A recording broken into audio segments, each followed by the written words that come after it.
Hello everyone. I hope everyone is doing good and taking good care of themselves. So today I'm going to talk about tips for a successful relationship. How can we have a successful relationship? What are the ways with the help of which we can have a successful relationship? And before I get into the video, I would request you all to like, share, subscribe the channel and hit the notification bell so you guys are always updated whenever we put out a new video. So let's get into it. So the first tip that I have for you for a successful relationship, I mean it could be any kind of a relationship, is that practice unconditional love rather than practicing attachments and entitlements. Yes,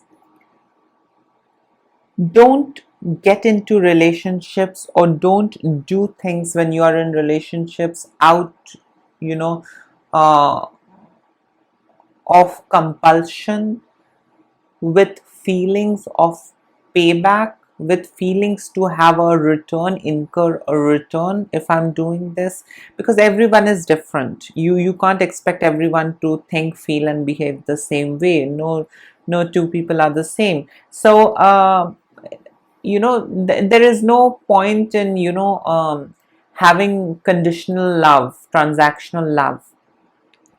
If it's love, it's got to be unconditional. Do your part. And if the same person also has unconditional love towards you, they'll do their part. Don't do it with this intention of payback, or this is going to secure this, or this is going to secure that, and I'm going to be benefited in future. That's horrible. But 80% of the relationships in today's time is based on all these attachments, which is very toxic, which makes the relationship very toxic. So practice unconditional love and don't, practice just attachments and transactional relationships based on paybacks. So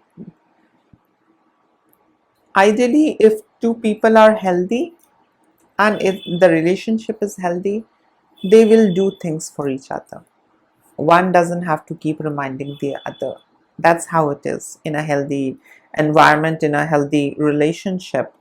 But when the need for reminder comes in, when the expectations comes in, and when all of these attachment issue comes in, that is when the relationship gets spoiled. So practice having unconditional love. If at all you have any relationship, practice unconditional love. Don't practice love based on paybacks or terms and conditions and do's and don'ts and transactions and attachments. The next advice that I have for you all to have a successful and a healthy relationship is that love yourself first. So, your love towards other is the reflection of the love that you have for your own self. So, if you don't love yourself, you won't be truly loving the other person. You would just be serving the other person, because a healthy love is when both play equal role, where both engage equally, and it's beyond terms and conditions and complications. And if you are forgetting yourself in the course or in the process of loving someone, that's not love. That's a toxic love. Either you are abusing yourself, or you just want to rescue or save yourself or save the relationship, and you are just investing yourself into it. And that is the reason you are not focused on your own self. So you need to love yourself in order to love the other person also. If you're loving the other person and not loving yourself, that's an unhealthy love, or there is some amount of dysregulation or dysfunctionality that is there inside of you. So yes, love yourself, and you can have a healthy love with your other one or the other partner. I mean, whatever the relationship is. The next piece of advice that I have for all of you is that never have fear towards relationship. because fear, doubt, it all ruins the relationship. Always be confident. Either it'll work out or it'll not work out. That is how it is. What is this fear all about? You know, you should be strong, capable enough to live by yourself. If relationship doesn't work out, you can live, all by yourself. So where does this fear comes in? Fear only comes in when we fear that I won't be loved if I don't do a certain thing. Yeah. And when that feeling sets in, that, I have to do all these things in order to be loved, that is the end of a healthy relationship. Healthy relationships are not based on that. So it either works out for you or it doesn't work out for you, right? But you should not have that fear of losing the relationship, or fear of relationships, whether at all it will work out or it won't work out. So overall, this fear and doubt is not healthy, and it doesn't work in your favor. Instead, it spoils and worsens all kinds of relationships that you have. So don't have fear towards relationship, or don't be afraid of getting into a relationship, or don't be afraid of getting out of a relationship. Trust your own self, love your own self, and that's how it is. It'll work out or it won't work out. You don't have to compromise and force it to work out. In our toxic society filled with toxic enablers, we have a culture where we force, these toxic enablers force. You have to compromise. My dear daughter, you have to compromise. My dear son, you have to compromise. We keep hearing on and off all of these things. And what is this? This is called toxic enabling. What is it doing? It is just forcing you to remain in that toxic relationship, in that abusive relationship. So yes, fear, any kind of fear in or towards the relationship is bad. So it's either good or bad. It either works in your favor or it doesn't work in your favor. Fear should not stop you. Fear should not stop you from exploring. Fear should not stop you from going into a relationship. Yeah. So fear often, what happens is that fear makes us do wrong things also. Fear often makes us do mistakes also. Fear often stops us from doing the right thing. So fear and doubt is a bad thing when you are in a relationship or when you're planning a relationship. Leave no room for fear and doubt. Just give your best. And if it's a healthy relationship, it'll turn out to be healthy. If it's toxic, no matter how much you put in, no matter how much you invest in, it will remain toxic. And it'll go on, it's cyclical. It will go on being toxic. It will remain the same.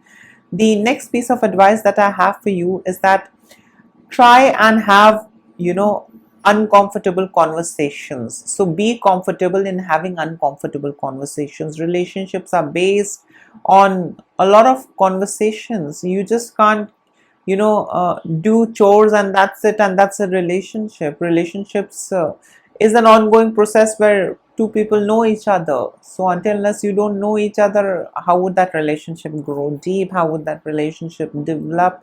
And how would that relationship develop and evolve? So yes, there has to be a lot of conversation, and conversation around uncomfortable topics should also be there. It should not be that I don't want to talk about this, I don't want to talk about. I mean, both have to know each other, and that's how relationships are. So yes, we need to be comfortable with the uncomfortable conversations also in a relationship. The next tip that I have for you is that both have to be on the same page. Both have to, be on the same page, as in both have to want the same future for themselves. I want something else, my husband wants something else. I want something else, my son wants something else. I want something else, my friend wants something else. In any kind of relationship, if you're not on the same page, you won't be reaching your goal. So for any relationship, in order to accomplish the goals that they set together, they need to be on the same page, and they need to communicate this to each other, and they both need to understand. So yes, we need to be on the same page. If we are in a relationship, we need to be on the same page, and only then we can accomplish goals together. Otherwise, Individuals will have individual goals. A housewife will have housewife goals, would not have goals along with the husband. She would have goals to raise a child and keep the house. Okay, her goals will be different. Husband's goal will be different, to make money and to do investments and to do a lot of things. But if they mutually want to have a, this uh, they want to improve this quality of their life, they have to be on the same page. They can't have different goals. Mother can't have the goals of the child's academics and academic performance, and the husband has goals of making a house. It would be very difficult. Everyone has to be on the same page in order to accomplish it. So yes, you need to be on the same page if you are in a relationship. The next advice that I have for you is that don't be very specific, who you want to spend your life with, and how you want to spend your life. Life is very unpredictable. The atmosphere, our, the components of our body, our life, nature, everything is so unpredictable. It keeps changing every now and then. So don't have all of these specifications set and fixed inside of you, that I want this partner, I want that partner. Trust me, when you have such rigid views, and when you have such specific goals set about a partner, it hurts later. Yes, it hurts later, because you just keep expecting one aspect, but there can be other aspects to it as well. You just want a rich husband, but that rich husband might be abusive. But you were imagining and you were wanting a rich husband. So what did you do? You limited yourself from having an intelligent, lovable, rich husband. You just wanted a rich husband to aid you and to help you and to get you the life that you want. So don't limit yourself by having these notions that I want her to be like this, I want him to be like that. That doesn't work. Just be open to anything and everything. Don't set limitations. Limitations really hurt us.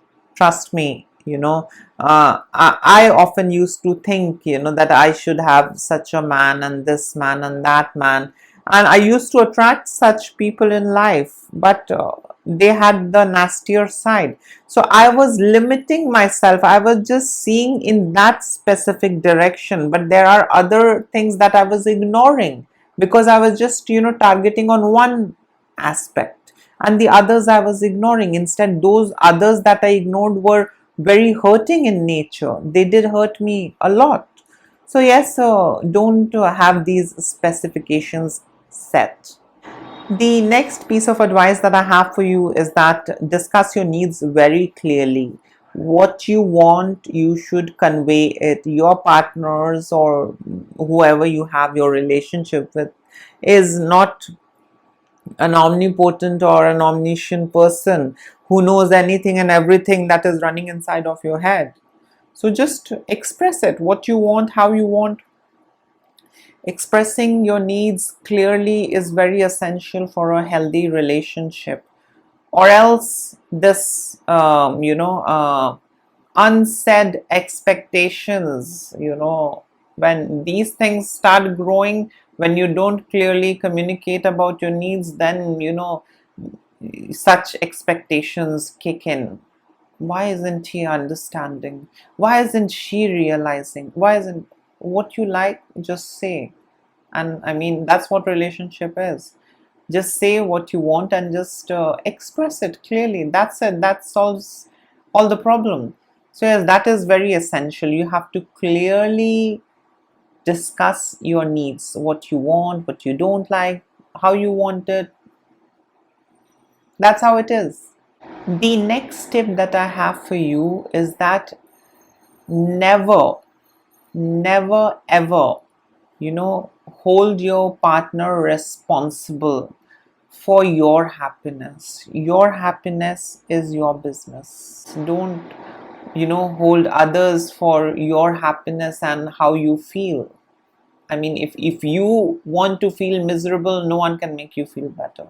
And if you want to feel happy, no one can make you feel miserable. So, yes, don't hold others for your happiness and how you feel. I mean, if you want to feel miserable, no one can make you feel better. And if you want to feel happy, no one can make you feel better. And if you want to feel miserable, no one can make you feel better. And if you want to feel miserable, no one can make you feel better.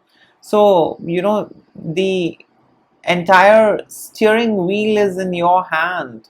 You need to know, how you want to feel. No one can make you feel anyways. If you have the controls in your hand, if you're healthy, if you are emotionally regulated, I don't think you would be making others responsible. Oh, you made me unhappy. Oh, you made me unhappy. In a healthy relationship, there is no room for all these stupid things where this blaming happens, and you know holding others responsible, that, oh, it's just because of you I'm feeling miserable, it's just because of you I feel ashamed. So these things are not there. It's equal play, and that's how it is. So in a healthy relationship, your partners are not responsible for your happiness or for your sadness. You are responsible.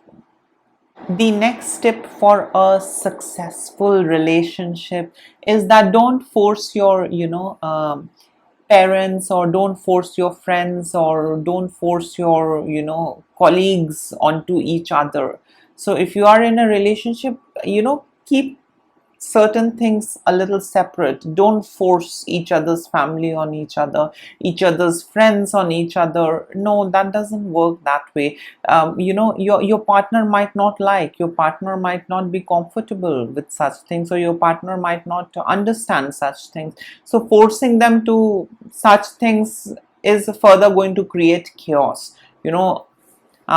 Other family members might not like it. Oh, why is she behaving so weird? And here she is not comfortable meeting such people. Yes, she wants to, be at a distance. So, don't force, don't try and blend, don't put all the relations in a blender and make a soup out of it. Trust me, it becomes a poison potion. And that poison potion is going to keep on hurting you till your last breath. So don't put all the relationships in a blender and mix it. Don't try and force your friends, your relatives, your family onto each other. If somebody wants to engage, they will engage, but don't force. If people don't like, don't force them. Let them be at space. Let them, respect their individuality, and respect if they want space. So don't force it. The next piece of advice that I have for you for a successful relationship is that don't let past haunt you. See, in past we do a lot of things. The most important takeaway from all the things that we did was what we learn, what we understand, and what we realize. So we all do a lot of mistakes. So what did we learn out of those mistakes? Mistakes are no sins. So, past shouldn't keep, haunting you. Everybody has a past. It can be good, it can be bad, it can be worst, it can be okay, it can be normal, it can be not usual. So your past shouldn't keep haunting you, your present life. Past is gone, and ruminating about it doesn't help. Ruminating about it instead creates more problem in your present, in the current time, in the current moment. So the best thing is, forget it, don't talk about it, or cut your ties. Whatever reminds you, or whatever keeps you reminded, stay away from past. If there is a past relationship, or some bad past that is haunting you, so disassociate from those friends also, because they'll keep on reminding you, and that's how things are. So yes, past is past. Close the chapter. Don't let your past keep haunting you. So these were a couple of tips, that I have for you in order to have a successful relationship. And the most important uh, part that I forgot was talking. For any relationship to be healthy, talking is the most important ingredient. Yes, talking helps. Talking is the only process with which we know each other, we understand each other, we communicate with each other. And if there is no talking, I wonder what kind of a relationship it would be. So yes, talking helps, and talk a lot. That helps develop that bond, that helps you understand the other person, and that helps you to express yourself, that helps you to tell about yourself to the other person. So yes, this was all about successful relationship. In case if you would like to add in something, you can always comment below. And please take care of yourself, say no to toxicity, and say no to abuse. Lots of love and blessings to all of you. Bye.